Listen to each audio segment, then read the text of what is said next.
네, 총선이 70여일 앞으로 다가왔습니다. 사사건건 플러스에서는 여야 총선 전략을 차례로 들어보는 순서를 마련했습니다. 먼저 이번 주에 더불어민주당 상황부터 보려고 하는데요. 민주당 대표에서 서영교 최고위원이 나왔습니다. 어서 오십시오. 안녕하세요. 안녕하십니까. 자, 개인적으로 8년 만에 뵀는데 오랜만에 뵀는데 여전히 건재하신 것 같아요. 예, 최고위원으로 계신. 세월이 많이 지났는데 그 사이 제가 좀 삼선도 되고 더불어민주당 전당대회에서 예. 대의원 투표에서 1등한 최고위원도 됐고요. 예. 네. 아, 그렇군요. 예.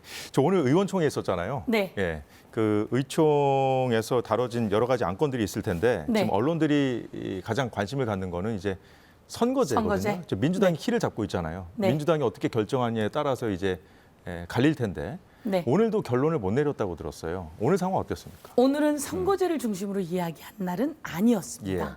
오늘은 서천시장에 윤석열 대통령하고 한동훈 비대위원장이 같이 가서 일정 정도 재난 현장을 배경으로 둘이 만나는 자리를 만들었다. 그래서 불구경 왔냐. 거기 서천 상인들이 그렇게 항의를 했다라고 하는 이야기를 하면서 홍익표 대표가 원내대표가 서천시장에 다녀왔습니다. 거기 가서 김태흠 도지사가 항의 받느라고 제가 계속 상인들과 대화하느라고 기다렸습니다. 어제 야당이 비판했던 거잖아요. 그게. 예, 엄청난 재난이 있었으니 더불어민주당이 이 상인들을 지원해야 합니다. 명절을 앞두고 사실 대목을 보려고 다 준비하고 있었기 때문에 임시장이라도 만들어줘야 된다. 임시상점이라도 만들어줄 수 있게 해야 된다. 그리고 그동안 대출을 갚으라는 시기가 도래했어요. 이 엎친 데 덮친 격으로 그렇게 하면 안 되니까 대출을 연장해야 된다. 재난지역으로 선포해서 예. 빨리 지원 복구해야 된다라고 하는 얘기를 가장 많이 서천 하게 화재 되고 지원책을 제일 많이 얘기를 했고요. 현재 네. 민생 현장에 가장 아픈 현장에 그런데 윤석열 대통령과 한동훈 비대위원장이 사진만 찍고 올라왔잖아요. 되게 많이 아프거든요. 사진만 찍고 올라왔다는 거 이제 정치적인 화법이고 예. 뭐 이런저런 대책들도 마련하고 지시했고 상인들을 안 대구 만나고 지금까지. 갔다는 겁니다. 상인들을 상인 다 중에 안 만난 것이지 뭐 안 만난 건 아니잖아요. 아예. 예. 대표 딱 한 명 만났다고 합니다. 깜짝 놀랄 일인데요. 팩트 체크를 좀 해봐야 될 것 같은데. 상인들이 기다렸는데요. 그래서 상인들은 2층에 가서 기다리십시오라고 하고 2층으로 올려보내놔서 상인들이 2층에서 기다리고 있었다는 거죠. 알겠습니다. 그 문제는 이제 야당으로서 네, 그래서 여당을 우선 비판을 그게- 해주시고 네, 그게 저희가 이제 오늘 했던 얘기. 예. 두 번째는 선거제 이- 문제 좀 여쭤봤잖아요. 두 번째는 예. 이태원 참사 관련해서 그 특별법에 윤석열 대통령이 거부권 행사하지 않게 하자라고 하는 내용. 그다음에 이 선거제는 제가 말씀드렸듯이 예. 오늘은 주제가 아니었어요. 그렇다면 아니어서 예. 뭐 팩트로 얘기를 하면 지금 상황은 홍익표 어떤지 좀 원내대- 설명해 주세요. 예, 예. 홍익표 원내대표가 맨 마무리 발언에 선거제 관련해서는 현재 준연동형으로 예. 그대로 가는 방법 하나, 그 다음에 권역별 비례, 지역주의 타파를 해서 권역별 비례에 예. 이중 등록제를 해서 예. 병립형으로 가는 방안 하나, 두 가지가 있습니다. 둘 중에 이두 하나로 갈 가지, 가능성이 있다는 거죠? 두 가지에 예. 대해서 저희가 이제 결정을 해야 할 시기인데 이 결정은 지도부가 좀 더 논의하고 다음번에 이야기하겠습니다. 이게 맨 마지막에 이제 그렇군요. 잠깐 있었던 내용이에요. 그래서 이제 이걸 왜 앵커님은 여쭤봤냐면 선거제가 궁금하긴 했는데 예. 오늘은 그랬습니다. 알겠습니다. 이게 왜 여쭤봤냐면 네. 지금 제3지대 이슈가 지금 그 이슈인 네. 상황인데 여기서 이제 준연동형으로 갈 거냐 아니다 병립형으로 회귀할 거라는 보도도 나왔고 예. 그래서 이제 계속 좀 왔다 갔다 하는 것 같아가지고 네. 이게 사실 어렵습니다. 쉽지 않습니다. 위성 정당을 공간을 좀 줄 거냐 말 거냐의 문제부터 만약에 병립형으로 회귀했을 때는 이제 민주당이 비례 다 가져가는 거잖아요. 그러면 이제 확실하게 이재명의 민주당으로 가는 거 아니냐 이런 지적도 받을 수 있는 부분이고 해서 이 선거를 앞두고 있어서 이 선거제 문제에 대해서 그러면 선거제 문제에 서 최고위원 관해서- 어떻게 보고 계시는 네. 거예요? 선거제 문제에 관해서 저희들의 상황을 조금 말씀을 드리면요. 더불어민주당은 지난번에 준연동형 비례제를 만들었죠. 예. 그래서 준연동형 비례제로 지금 상황은 갈 가능성이 꽤 높습니다. 현재 준연동형 예. 비례제가 현재 제도예요. 그렇죠. 합의해서 새로운 개정안을 내지 않는다면 예. 준연동형 비례제.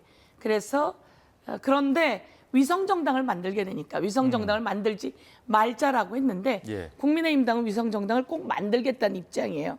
그러면 이제 우리만 위성정당을 안 만들면 의석수에 많은 피해가 있을 수 있다라고 하는 예. 게 제일 큰 고민이고 그러나 제 사회단체나 다른 작은 소수 정당에게도 자리를 함께 마련하기 위해서 예. 그럼 현재 준연동형제에서 어떻게 이것을 같이 잘 결합시킬 것인가라고 하는 것이 한 가지 안. 그래서 이거에 대해서 주장하고 요구하는 분들도 많이 있고요. 예. 두 번째는 더불어민주당은 권역별 지역주의 타파가 과제입니다. 대구, 경북에 우리 국회의원들이 지역구에서 없는 거예요.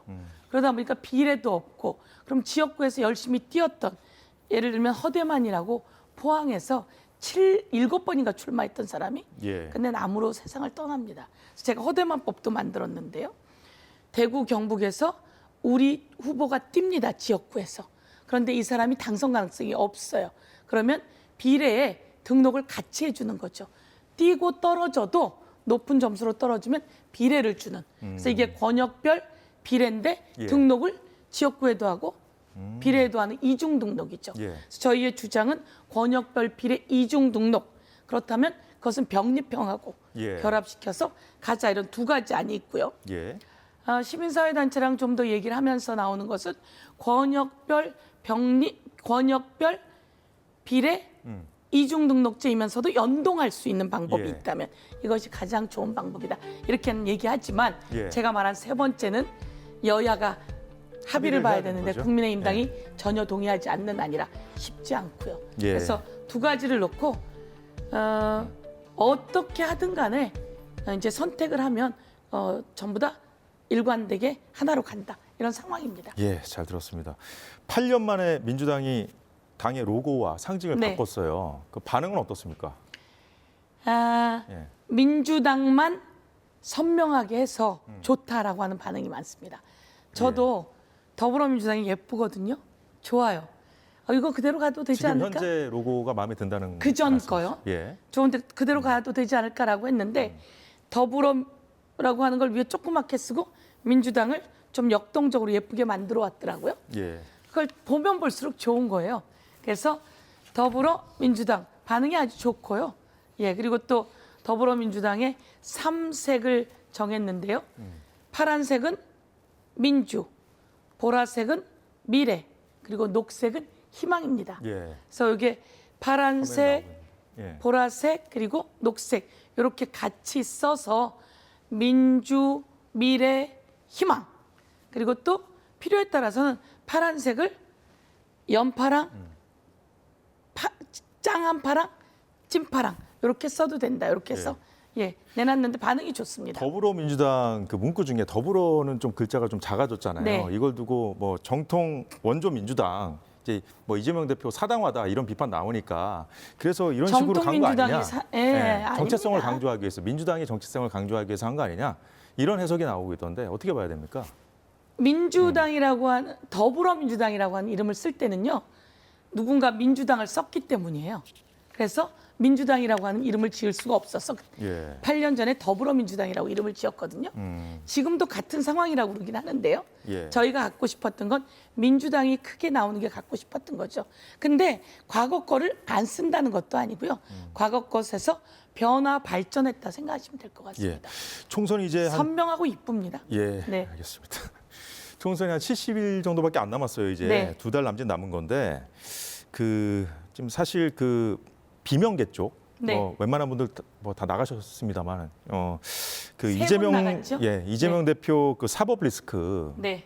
있는데 이재명 대표로 과연 그 선거가 되겠느냐 이렇게 걱정하고 우려하는 분들도 있어요. 근데 네. 이제 그럼에도 불구하고 이재명 대표 이 당원들이 그 뽑아준 선출된 네. 그 대표 체제로 똘똘 뭉쳐서 가는 것이 유리하다고 보십니까? 당 대표가 있으면 당 대표 체제로 똘똘 뭉쳐서 가는 게 유리하죠, 당연히. 분열된 모습은 국민이 걱정하고 좋아하지 않습니다. 현장에 나가면 똘똘 뭉쳐 가라.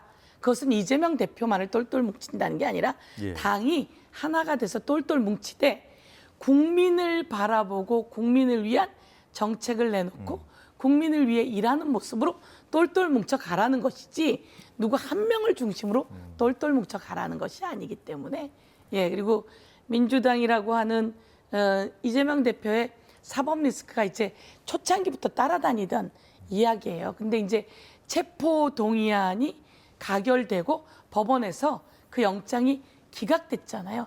일대 분기점이었어요. 그래서 사법 리스크는 재판으로 들어가면서 오히려 이재명 대표가 훨씬 더 그 후를 벗어낼 수 있는 상황이 됐고. 측근들도 구속됐고 계속 재판이 진행 중이어가지고 그럼 뭐 사건이 벌써 구속됐는 건데 거기도 별 내용이 나오는 게 없지 않습니까? 나오는 게 봐야죠. 없는 상황이고 오히려 국힘당의 김건희 리스크나 윤석열 리스크 이게 이제 오히려 요즘은 김건희 특검법 그다음에 김건희 명품백 그래서 그 리스크가 훨씬 크고 이쪽은 사실은 이제 검찰 수사가 계속되거나 재판으로 오지 않을 때는 좀 걱정도 있었습니다. 그렇지만 그게 체포영장이 법원에서 뭐 선명하게 기각되면서 판은 바뀌었다. 저희는 이렇게 봅니다. 예. 민주당 공천관리위원회가 공천심사 기준 중에 이제 5대 혐오 범죄 규정 만들었잖아요. 근데 이제 오늘 뭐 앞서 이제 코너에서도 저희가 이거 다뤘습니다만 국민의힘에서 이제 이재명 대표를 겨냥해서 이재명 대표만 빠져나가는 공천 룰이다 이런 식으로 해서 이제 연일 비판을 하고 있어요. 그 5대 혐오 범죄 가운데 이제 특히 이제 음주운전을 이제 문제 삼고 있는데 선거일로부터 15년 이내 3회, 10년 이내 2회라는 제한이 있어서 20년 전에 음주운전을 한 이재명 대표는 여기에 해당하지 않는다. 이 점을 지금 여당에서는 비판하고 있거든요. 어떻게 평가하십니까? 원래 그랬어요. 원래 한참 전 것은 아니고 어느 시점 이후부터라고 되어 있는 거예요. 그래서 얼마나 말할 게 없으면 그걸 찾아서 이재명 빠져나가기 위한 거다 이렇게 얘기를 하는데 당 대표입니다.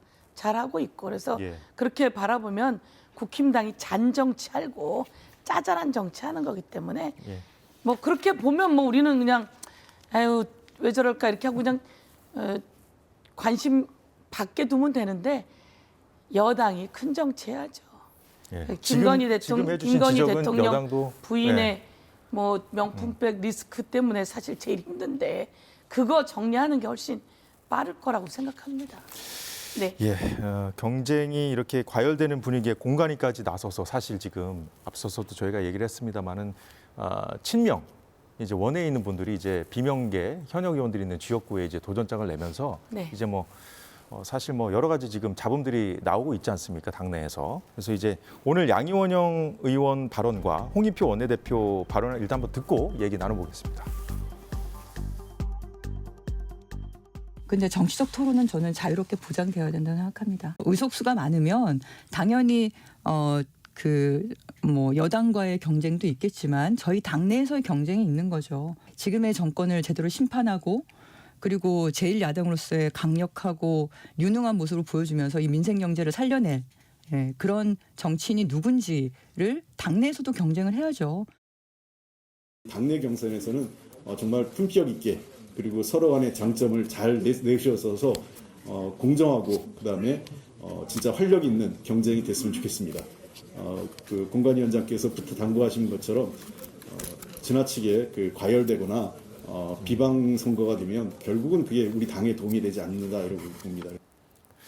양이원영 의원은 이제 비례의원으로서 지금 친명계로 분류가 되고 있어요. 근데 이제 상호 그 지역구에 있는 현역 의원에 대한 비방이 좀 지나치다 해서 이제 공관위원장까지 나서서 이제 경고 메시지를 주니까 거기에 대해서 오늘 입장을 밝혔는데 그래도 자유로운 토론은 보장이 돼야 된다 이런 입장을 밝혔고 그 홍익표 원내대표 발언은 그 공관위원장 발언하고 좀 맥이 비슷한 것 같습니다. 어느 쪽 입장이 좀 더 와닿으십니까? 정리된 것 같은데요. 양이원영 의원이 자유로운 토론이 보장되어야 한다라고 했고 그리고 경쟁하는 것이 보장되어야 된다라고 하는 것처럼요. 자유로운 토론은 보장돼야 되고요. 그런데 제일 중요한 건 품이 있고 품격 있고 그렇게 해야 표가 옵니다.